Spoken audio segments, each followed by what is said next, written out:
President Donald Trump will oppose any congressional attempts to reinstate funding for Obamacare subsidies, unless he gets something in return, his budget director Mick Mulvaney said in an interview Friday morning. The comments by the Office of Management and Budget Chief delivered a severe blow to efforts by Sens. Lamar Alexander R. Tennessee, and Patty Murray Dwash, to strike a bipartisan deal on funding the subsidies.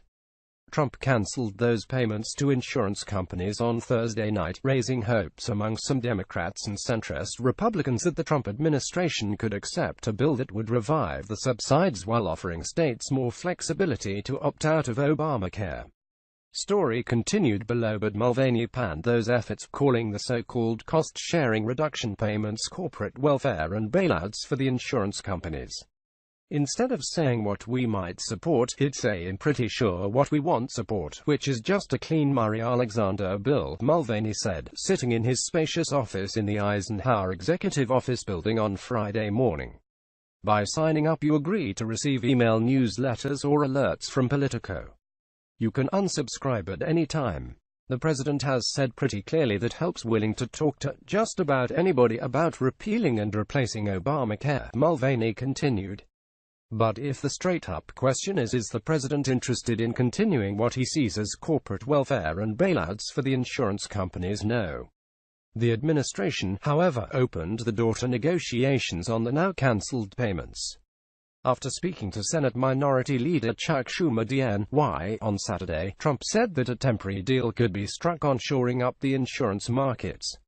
Mulvaney suggested the insurance payments could be a bargaining chip in a broader negotiation with Congress to either repeal President Barack Obama's signature health care law, or fund Trump's long-stalled border wall with Mexico.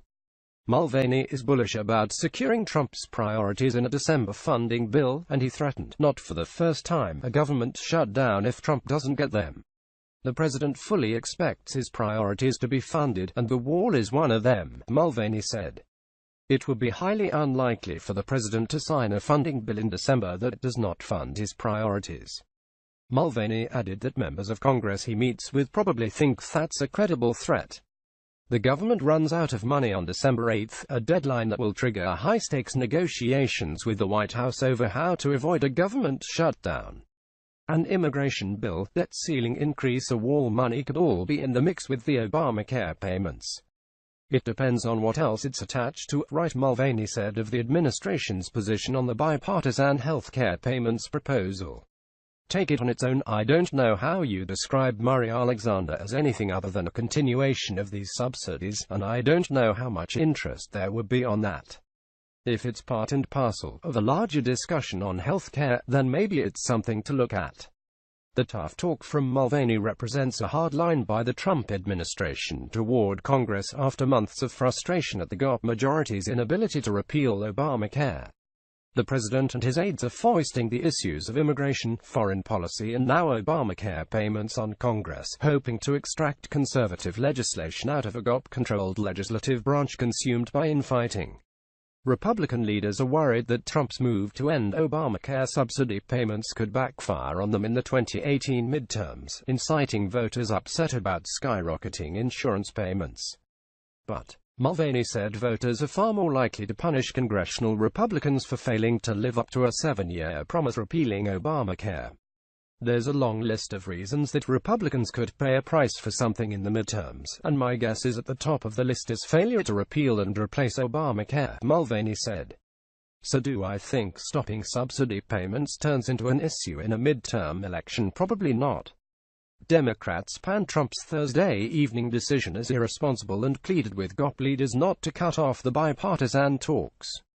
I continue to be optimistic about our negotiations and believe we can reach a deal quickly, and I urge Republican leaders in Congress to do the right thing for families this time by supporting our work, Murray said on Friday morning.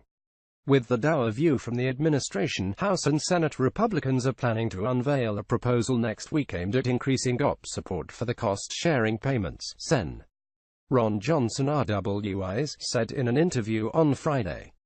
The plan would mandate the sale of catastrophic health care plans, expand the use of health savings accounts, and require insurers to reduce premiums if they accept the cost-sharing payments. I've always viewed the higher hurdles to passage of a bill as being in the House.